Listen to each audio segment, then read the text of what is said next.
It's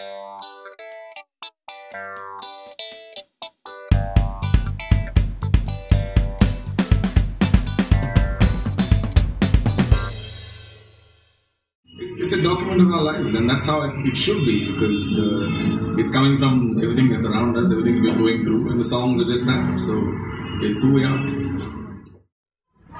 It's been 3 long years since your last album. Tell us all about your 5th album and longest till date, 3 Wheels, 9 Lives. A triple CD with 28 songs and all, didn't it seem too indulgent, and didn't the musical overdose come with its own share of risks and uncertainties? 3 long years are nothing when you think that we've it's our 5th album. We just had so much material. It didn't make sense to keep doing what we've been doing across the last year, which is releasing singles and videos and so on. We just thought it would be much more sort of gratifying to us to release it as a body of work, an album. It's always very satisfying for an artist to bring out a body of work in one shot, rather than saying, okay, here's the song, and maybe next month I'll give you another one or something. So it just worked out that way. In fact, we had a lot more songs, and we had to sort of whittle it down to 28. Control the self-indulgence and brought it to 28. It could have been 40 actually, and we said, okay, let's take it easy and just get out 28. And got dropped at the very end. We didn't have the right mix. It would have been 30 for sure, but then it got stopped at 28. Okay, topically, sonically, stylistically, 3 Wheels is said to be the most diverse album you've ever made. So tell us about the kind of effort that went into this. Lyrically, I'd say yes, it is quite diverse, also because it's so big. When you have 10 songs, there's that much diversity you can have. We have almost 30, so there is no, I guess, unified theme that connects all the songs, apart from maybe the city of Bangalore and the people that live in it. Thematically, there's everything from, inspirations from quotes from John Coltrane to a tribute to Cat Stevens, to the things that 5-year-olds say, to observations on people and politics. Adventures in an auto rickshaw. And the blues as understood by us brown-skinned boys through the medium of the local folk scene over here. So all kinds of things. It's a big album, so diverse in terms of lyrics and what the songs are talking about, but musically also, because there are acoustic songs just with one acoustic guitar and voice. We've never done that before. Yeah, that's pretty much a first for. There's not been a solo kind of a song on any of the albums. And then there are elaborate 7-minute long progressive jazz funk epic kind of songs also in it. There are some new areas we've kind of gone into, like there's a song called Who Do We Have Sex With, and that's a very different song from all the albums. Our first PG-rated song. Yeah. Then there's Aerodynamic, which is again what a little 5-year-old who's very close to us told us. So it wasn't a conscious decision to make an album with a mix of sounds. We in fact just keep writing a lot of music pretty much every day. We come into rehearse and we start writing songs, and the ones which they end up becoming songs only if we're like totally happy with it and comfortable. We also take it out live a couple of times and play. But some songs in this again are first that we haven't even played a lot live, just been for the album, and now we're playing it a lot live. So nothing. There wasn't a plan that we're going to make an album that's going to be like this or like that. It was just and the fact that we worked over here. We recorded the whole thing over here, so it wasn't like we were running against the clock and paying every hour kind of thing like we did for all the previous albums, working in big studios around the country. We could have still been writing the album actually, not released it. We could have had 100 songs. But so we took our time, and it was a pretty organic process. We played live for the most part, so we got it done in a month. Recording was done in a month, which is not bad for 28 songs. And we just came every day, plugged in, and tracked about 3 or 4 songs. So it was good. I think overall it's been a very enjoyable process, and I think we mixed the whole thing ourselves along with our engineer. That's also a first for us. We've always had some pretty top flight guys coming in to help us mix the album, but this time we did it ourselves. And I think we got pretty close to the sound that is in our heads. Obviously if we had these amazing people working with us, it would have been something different. But we're happy with what came out. There is a deep well of tall tales behind the name. So tell us more about that. Shall we make up another one now?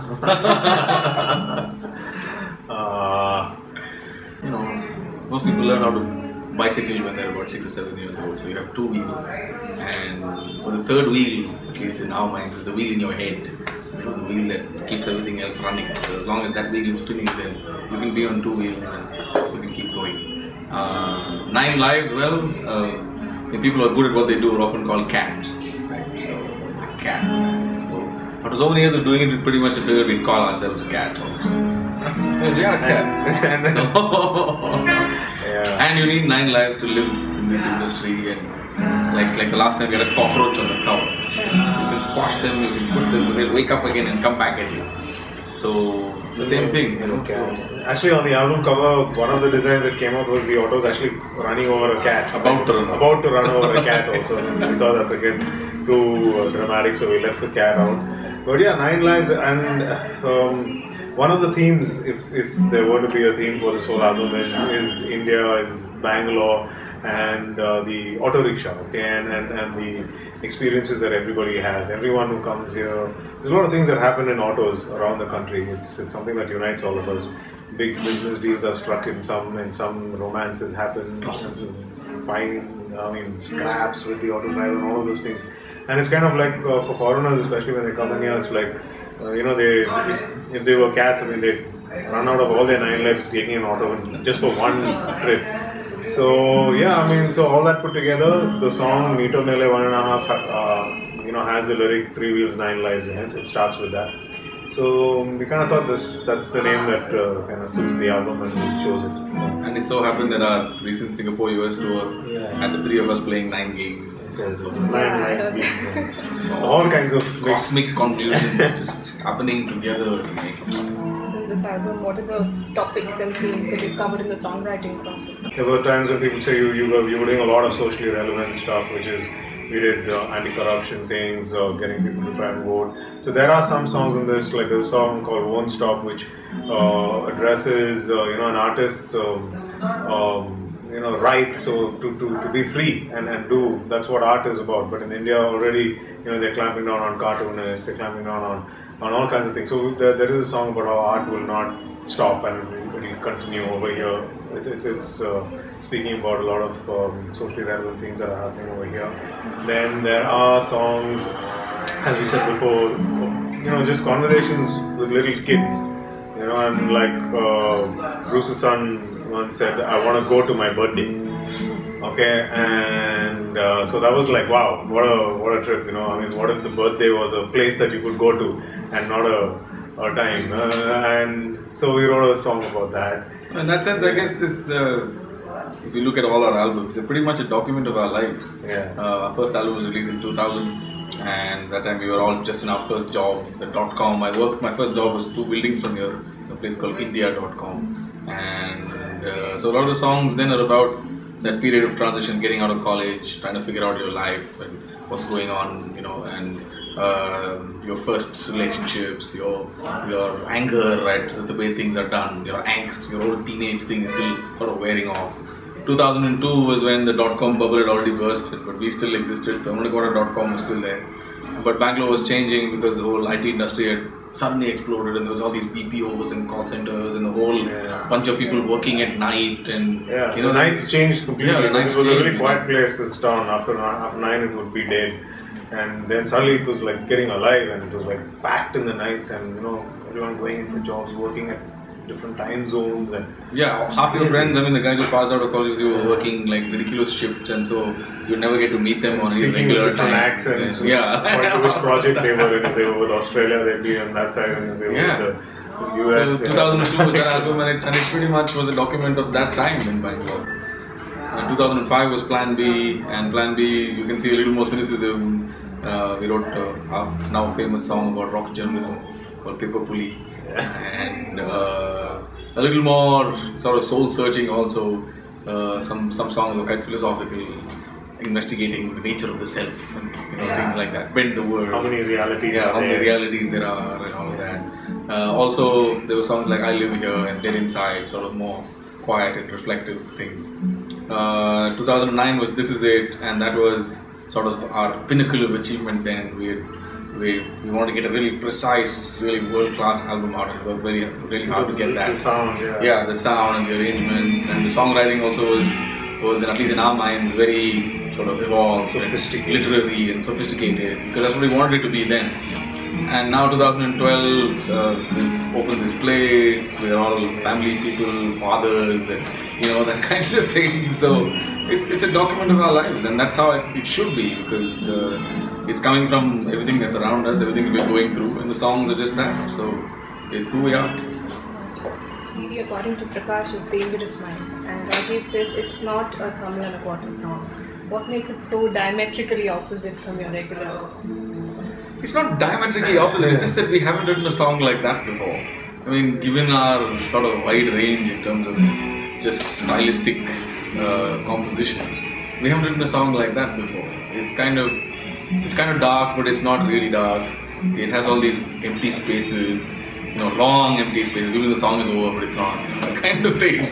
And it's just a very weird song. Our engineer who travels us on every gig and hears our music more than anybody else probably says, I don't know how you guys wrote that song. It's just not a thermal song, but it's a thermal song.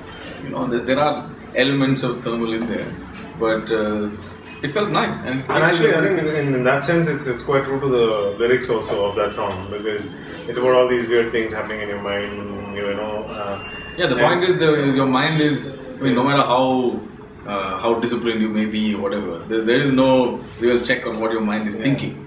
Like right now, I don't know what's going on in his head. Is he thinking, oh my God, how many more hours am I supposed to listen to this guy go on and on? Or is he thinking about his camera? Or is he thinking about, I don't know, I really hate this guy, I want to kill him, And it happens in our minds all the time. And we might have a completely pleasant countenance outside, but there's something crazy going on in your head, and no one knows that, right? So that's what the song is about. It's called Dangerous Mind.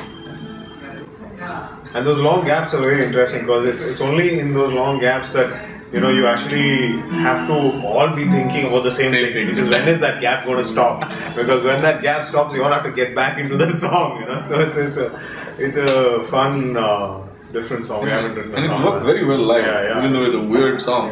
People seem to say really recording. It's one of my favorites actually on it. Finally, it's like got a.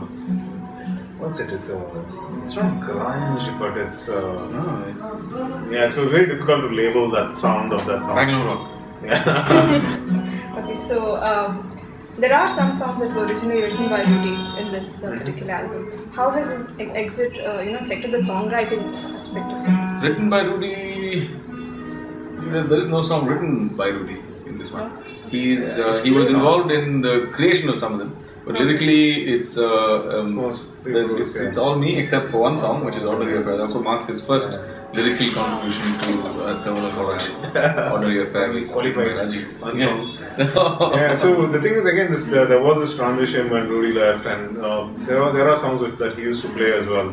But in the 3 years, 2.5 years or whatever that Prakash joined us, he came in first, and again, getting into a relationship where to compose music takes a lot of time. So first what he did was he started playing songs which were already made, but not playing them exactly like how they were made.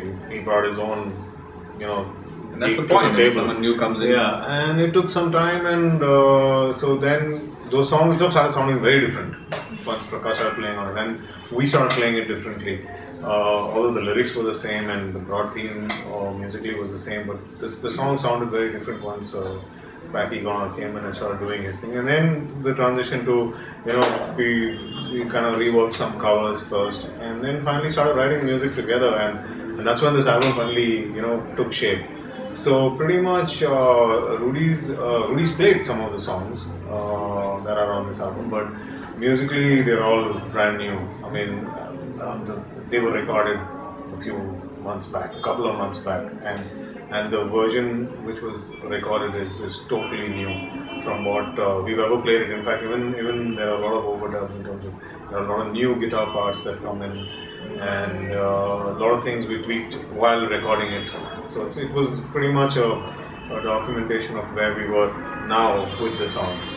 The song might have been created some time back. How has the reception to the album been so far? I don't know, we didn't go out expecting anything. We said, okay, it's the first time also we're working with a label for distribution.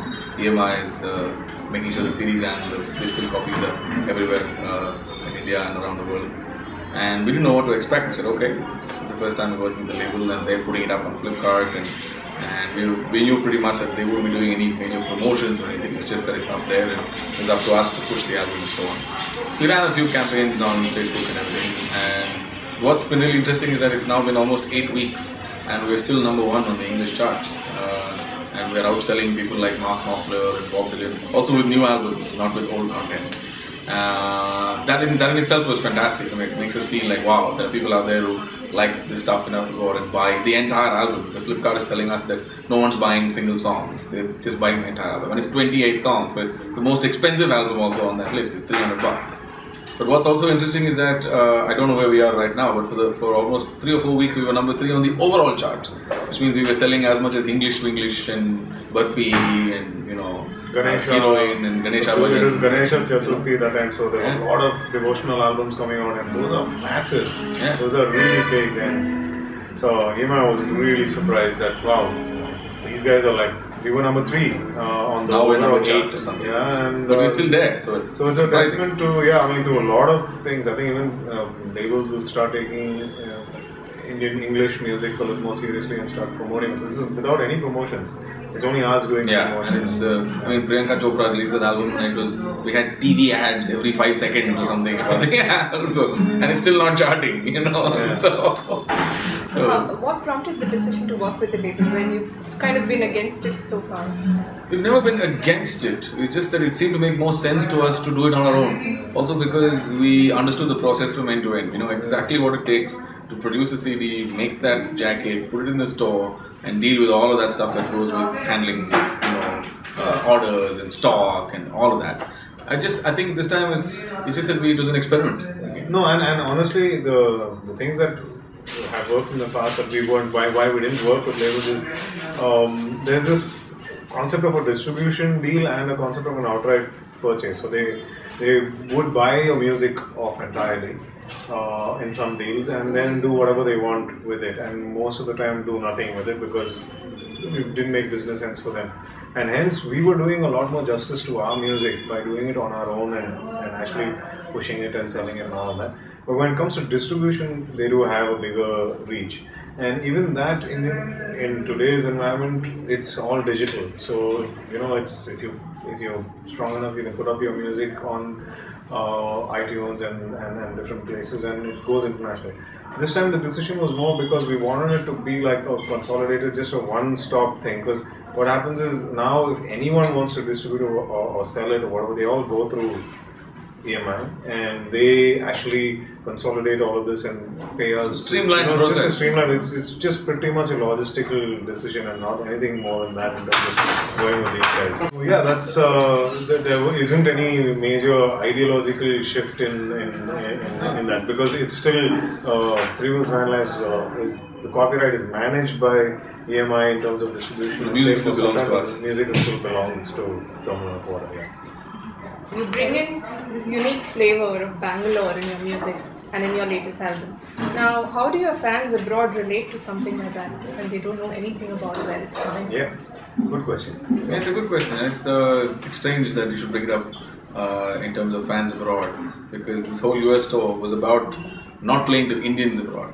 Of course, there are always Indians everywhere. I mean, you can't get away from them. Not that we want to, but it's just we wanted to play to audiences that had no perspective at all on where we came from and what we did. And if you can get those guys relating to some bits of your own, we're all urban people, and our own urban experiences is what we call Bangalore rock. But there are elements of it that we find relates to anybody. And we played in the UK, we played in Dubai, we played in Southeast Asia, we played in Hong Kong, we played in the US, we played in Singapore. And most of the time we find sometimes the best reactions come from local people there. I mean, the Indians, when they like your stuff, but there's always that, oh, you're also an Indian. Yeah. So then there's whole thing of, oh, are you Maldu? Oh, no, you're a Kannadiga. No, you're Tamil. So there's a whole sort of different color to the way they approach your music. But for someone who has no sort of ethnic connection with you or no spiritual connection or whatever, it's just, wow, I like this song and there's something about it that I can relate to with my own reality. And that's what's really special for us. It's the fact that when we sing a song about auto rickshaws in New York, first of all, people are very intrigued as to what an auto rickshaw is if they've never been to India. And if through the music and whatever we're talking about sort of explains to them just what that whole experience is about. And the song is that, if you go to the lyrics, it's a story. And it's a story that anyone can relate to. And it's a funny story. So I think the connections are being made. And the fact that we are this Bangalore version of rock is what is exotic about us. And not that we have a sitar or a tabla or some oriental raga or something there. It's a fact that just who we are is exotic enough for these people to have that flavor to the rock music that they don't get in their own, rock over there. Which is why, even though we are a rock band, there is no rock music like this.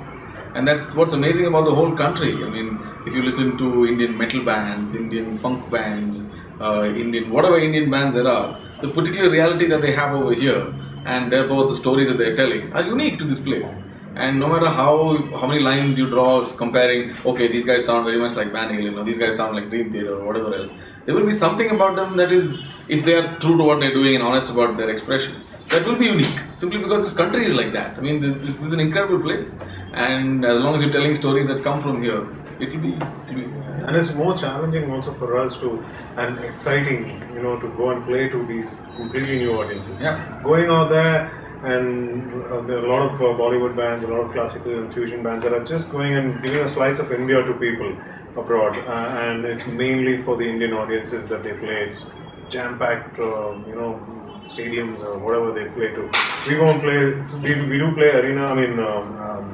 Theaters sometimes, in Seattle and in Dallas and stuff. We played in big theaters, but we also do a lot of the local scene. We go and play at pubs. Small pubs. There's not a single person who knows us. And as an artist and a musician, that's like so much more rewarding, going and doing something like that and playing. That itself is payment for us, being able to go to Jakarta or to Hong Kong or New York or whatever and go and play to a completely strange audience. There is nobody who knows us there, and we are in between 4 or 5 other bands which are local bands over there, and we've plugged into that and we go and play, and the reactions have been amazing. So yeah, it's incredibly rewarding doing this. Last question. What, in your opinion, would be the biggest takeaway for a fan who picks up this CD?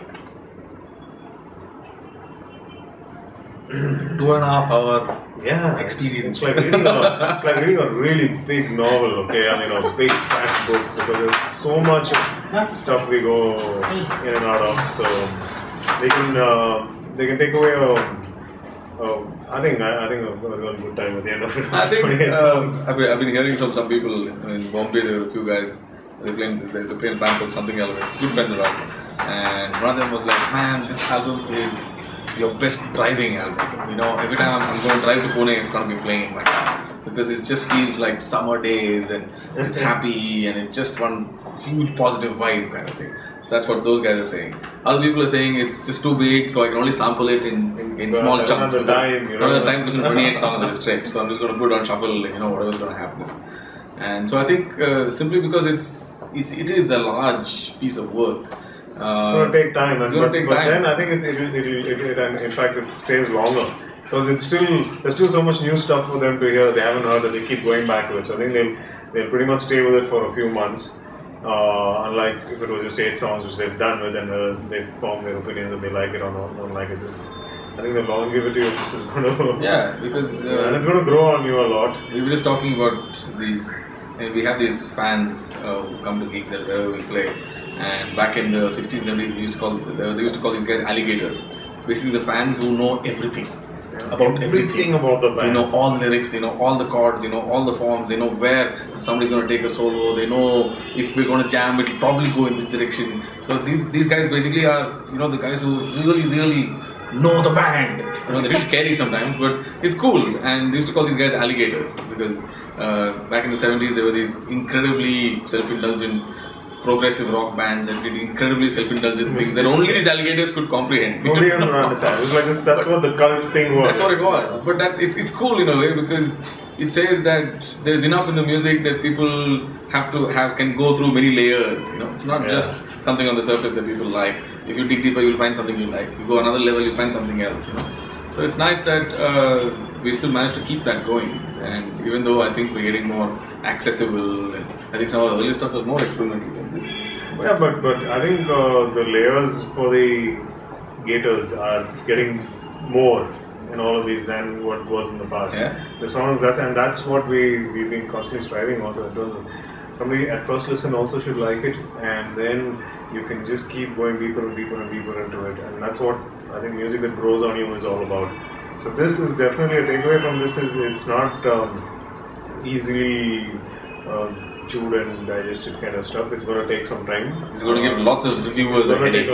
That's one more thing we want to do, which is your paper police. Boys, now here you go. There's 28 songs to sit and listen to, alright? Do your work. You're getting paid for it. Listen to the whole damn thing because maybe the last song was actually the killer one. And if you say the album was bad and then everybody likes that one, oh god, you'll be. So do your work. So we're giving everyone a hard time with this album. I like that.